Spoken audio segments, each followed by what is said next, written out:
strādāju Brocēnu novada pašvaldības pirmsskolas izglītības iestādē Mūsu mājas jau 6 gadus, par skolotāju. Esmu skolotāja un pēdējos 2 gadus darbojos arī Mazuļu skolā. Mēs bērniem piedāvājam daudz radošas aktivitātes. Un viena no tām aktivitātēm varētu būt tās spēlēšanās ar attīstošiem rotaļlietām.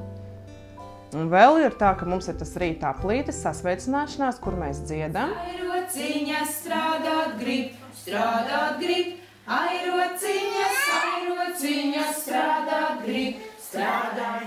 Parasti arī bērndārzā izvēlamies mūziku pēc gadu laikiem.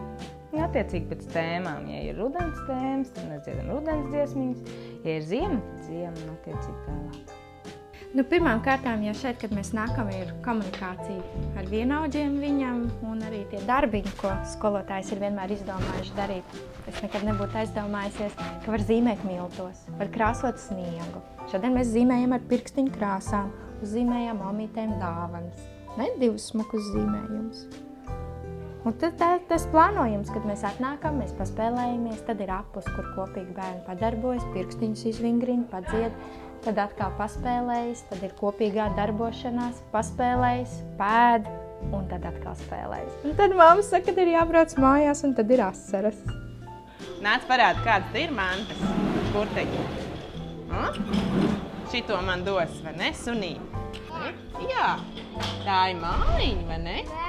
Tā ir māja. Nu nāksi? Jā. Jā. Un parasti ir tā, ka mēs tad, kad mums notiek nodarbība, mēs visas mantas tā kā neizliekam uzreiz ārā. Un šeit arī nav izlikts visas rotaļlietas, jo tad ir pārāk liels bardaks vienā reizē. Viņas ir vairāk tā kā domāts bērniem līdz tam 3 gadu vecumam, bet, protams, ka viņas var pielāgot un izmantot arī lielāki bērni. Šīs rotaļlietas izmanto arī mūsu bērndārza bērni, kas ir jau, lielāki, tā kā vecāki. Nāc, paskaties, jā, redzi? Jā, Pipi. Tās skaļās mantiņas, nav jau tā, ka viņas būtu ļoti sliktas, bet tad vajag arī ievērot to pauzīti vai to klusumu brīdi, paspēlēties un tad atkal vai nolikt čučēt mantiņu un tad viņi atpūšās un tā arī pamainīt tās skaņas. Bet to grūti ir noteikt, vecāki, protams, izvēlās paši.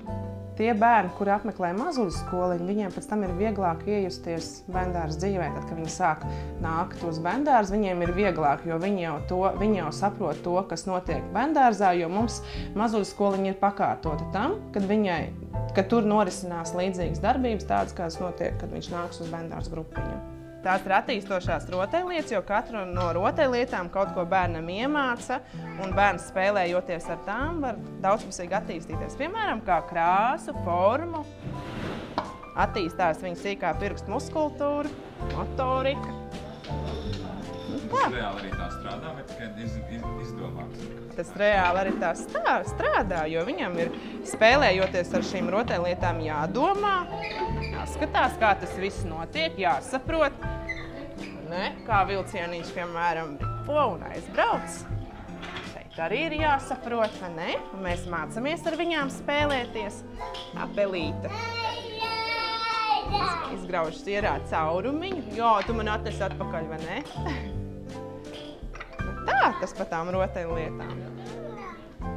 Bērns nāk ar vēl lielāku prieku un ir grūti dabūt projām. Visu nedēļu gaidām.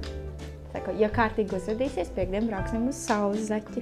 Mājās arī ir tā, ka ir tās attīstošās rotaļlietas, bet viņam apnīk, ka šeit atbrauc, šeit atkal kaut kas jauns, ar bērniem var apmainīties. Tādā veidā.